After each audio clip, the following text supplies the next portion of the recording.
এখন কোথাও যাওয়ার আগে সকাল সকাল উঠে আমাকে সব কাজবাজ করে নিতে হয়। সোনামাকে খাওয়াতে হয়, ঘুম পাড়াতে হয়।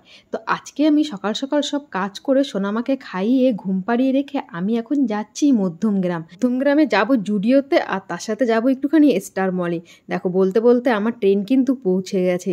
বৃষ্টি হচ্ছিল, এখানে এসে দেখি জয় দাঁড়িয়ে রয়েছে ছাতা মাথায় দিয়ে। ও কিন্তু অফিস থেকে এসছে, ওর অফিস কিন্তু রয়েছে বারাসাত নীলগঞ্জে।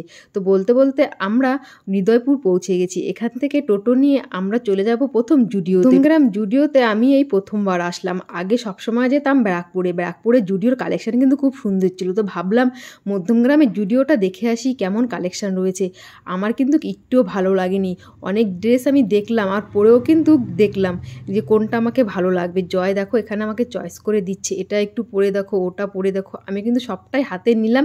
তারপর আমি চলে গেলাম দেখতে যে আমাকে কেমন লাগবে এই ড্রেসগুলো পরে। তারপর একে একে দেখো সব ড্রেসগুলো আমি পরে নিলাম। এই ড্রেসটা আমাকে একদম ভালো লাগছে না, পরে একটুখানি দেখলাম আর তোমাদেরকেও শেয়ার করলাম। তোমরা জানিও এই ড্রেসটা পরে আমাকে কি ভালো লাগছে।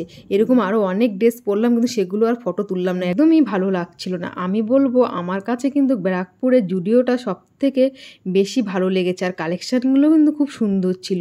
তারপর আমরা চলে আসলাম স্টার মলে। দেখো আমি আর জয়, বৃষ্টি পড়ছিল, ভিজে ভিজে প্রায় 5 মিনিট পথ হেঁটে আমরা ঢুকলাম। এখানে দেখো মাম্মামের জন্য ড্রেস দেখছিলাম, কত সুন্দর বাচ্চাদের কালেকশান।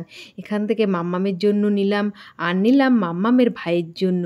এখান থেকে অনেক ড্রেস কেনাকাটা করলাম। অনেকটাই টাইম হয়ে গেছে, তাই সবটা তোমাদেরকে ভিডিওতে আমি শেয়ার করতে পারিনি। আর দেখো বাচ্চাদের কালেকশানগুলো দেখো কত সুন্দর। তারপর আমরা এই ড্রেসগুলো নিয়ে চলে গেলাম তাড়াতাড়ি করে ট্রেন ধরতে, কারণ মাম্মামকে বাড়িতে রেখে এসেছি। ভাবলাম কিছু খাওয়া দাওয়া করবো এখান থেকে, কিন্তু সেটা আর হলো না। আমরা সেই বাড়িতে এসেই খাওয়া দাওয়াটা করলাম।